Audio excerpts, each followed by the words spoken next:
তারুণ্যের প্রথম ভোট ধানের শীষের জন্য হোক। তারুণ্যের প্রথম ভোট ধানের শীষের জন্য হোক। শুধুমাত্র এই যে জুলাই গণ অভ্যুত্থান, এই জুলাই গণ অভ্যুত্থানে চট্টগ্রামের ছাত্রদল নেতা ওয়াসিম সহ শতাধিক নেতাকর্মী শহীদ হয়েছে, আরো আহত হয়েছে হাজারো হাজার। গণ অভ্যুত্থানের সময় শুধুমাত্র ছাত্র দলে 2000-এরও বেশি নেতাকর্মী গ্রেফতার হয়েছে। এই যে পলাতক স্বৈরাচার নিষ্ঠুর নির্মমতা চালিয়েও কিন্তু ছাত্র দলের এই অগ্নিযাত্রাকে তারা দমিয়ে রাখতে পারে না। এবং আজকের এই লক্ষ মানুষের সমাবেশ, লক্ষ ছাত্র ছাত্রীর সমাবেশ আবারও সেটি প্রমাণ করে দিয়েছে।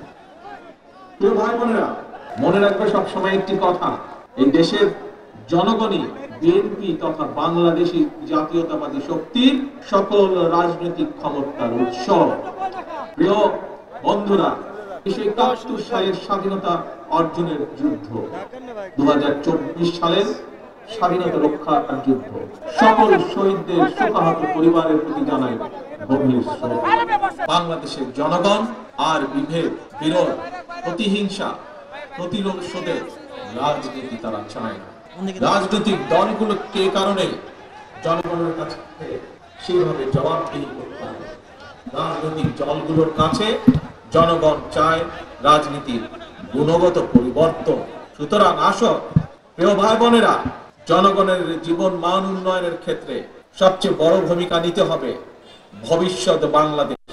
এবং সেটি হচ্ছে তোমরা, আজকে যারা তোমরা এখানে উপস্থিত হয়েছো, তোমরা সহ তোমাদের মতন তোমাদের সহপাঠী, তোমাদের সহকর্মী যারা সমগ্র বাংলাদেশে ছড়িয়ে ছিটিয়ে আছে, তোমাদেরকে সেই ভূমিকা পালন করতে হবে। বাংলাদেশ জাতীয়তাবাদী দল বিএনপি আগামী দিনের নীতি, ধর্মীয় সামাজিক মূল্যবোধে উজ্জীবিত মানবিক মানুষ গড়ার রাজনীতি শুরু করতে চায়। বিএনপির আগামী দিনের নীতি কর্মসংস্থান সৃষ্টি আর নিরাপদ কর্ম পরিবেশ নিশ্চিত করার রাজনীতি। আজকের এই জনসংখ্যাকে জনসম্পদে রূপান্তরিত করার রাজনীতি, মানবিক মূল্যবোধে উজ্জীবিত কর্মমুখী শিক্ষা, কারিকুলাম প্রণয়ন এবং বাস্তবায়নের রাজনীতি। এই বিষয়গুলো যেহেতু তোমরা ছাত্র দল, তোমরা যেহেতু ছাত্র সমাজের অংশ, সেজন্যই আজকে তোমাদের সাথে সরাসরি সম্পৃক্ত এরকম 2-4টি বিষয় তোমাদের সামনে আমি তুলে ধরব। আমি মনে করি সকল ছাত্র ছাত্রীকেই কোনো একটি রাজনৈতিক সংগঠনের সদস্য হতে হবে, এটি কোনো জরুরি বিষয় নয়। তবে প্রত্যেক শিক্ষার্থীকে যার যার অঙ্গনে সফল হওয়ার জন্য নিজেদেরকে যোগ্যতম হিসাবে গড়ে তোলার প্রচেষ্টা থাকা সবচাইতে বেশি জরুরি। তোমরা তোমাদেরকে যোগ্য নেতৃত্ব হিসেবে গড়ে তুলবে, এটি জরুরি। তবে একই সাথে একটি জরুরি কথা মনে রাখতে হবে, যোগ্য নেতৃত্বের অর্থ শুধুমাত্র নেতা কিংবা নেতৃত্বের অর্থ শুধুমাত্র কোনো একটি রাজনৈতিক দলের পদবি অর্জন কিংবা শুধু ভবিষ্যতে এমপি বা মন্ত্রী হয় নয়, বরং শিল্প, সাহিত্য, সংস্কৃতি, শিক্ষা, স্বাস্থ্য, কৃষি কিংবা ব্যবসা, প্রত্যেকটি সেক্টরেই দক্ষ নেতৃত্ব প্রয়োজন।